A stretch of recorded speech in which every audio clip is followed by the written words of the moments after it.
How is everybody today? Real well. I'll start on this side. Up on Capitol Hill, we've got the impeachment going. Today here at the White House, you're dealing with the Chinese trade agreement. It's sort of an example of this theme that's developing of upheaval in American politics as a threat to the world economy.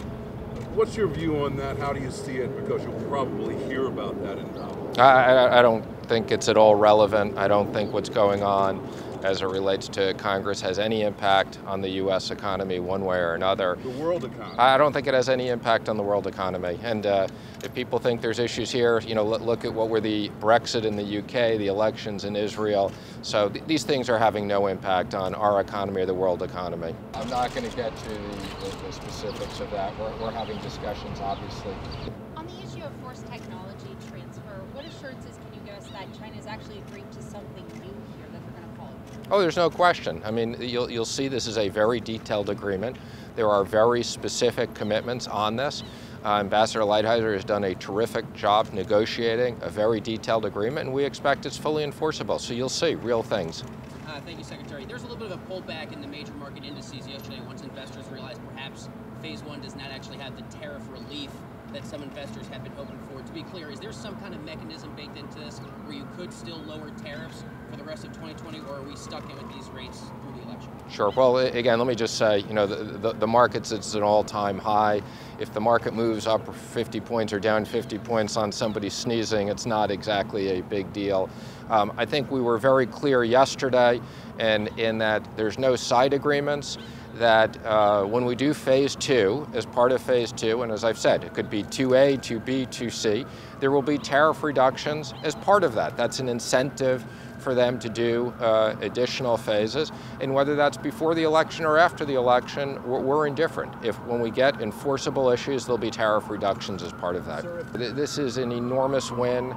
This is the first time we've ever had an agreement. This is an encompassing agreement.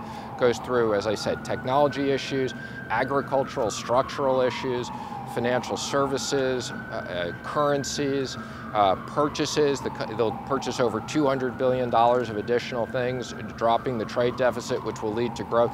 So this is an enormous win, and we also couldn't be more excited about USMCA passing the Senate this week. So these are big economic issues for 2020. Secretary, given the fact that those tariffs are still in place, how will the average American feel the impact of Phase 1? I don't think that the tariffs will have any significant impact on any one individual. We've managed these tariffs so that mostly all of the consumer goods are not impacted. And I think, quite frankly, the average consumer will see a stronger economy in 2020 as a result of this deal and USMCA. So we expect significant growth. That's a little bit of like inside baseball. There are opportunities for many, many companies to be 100% owned. This is, as I said, a great outcome for U.S. companies and U.S. workers. And there are significant technology issues in this. There are some remaining technology issues and cybersecurity issues that will be dealt with in Phase 2. Mr. Secretary, To make a personal plea, whether it be from yourself, from Attorney General Barr. Thank you, everybody. Can you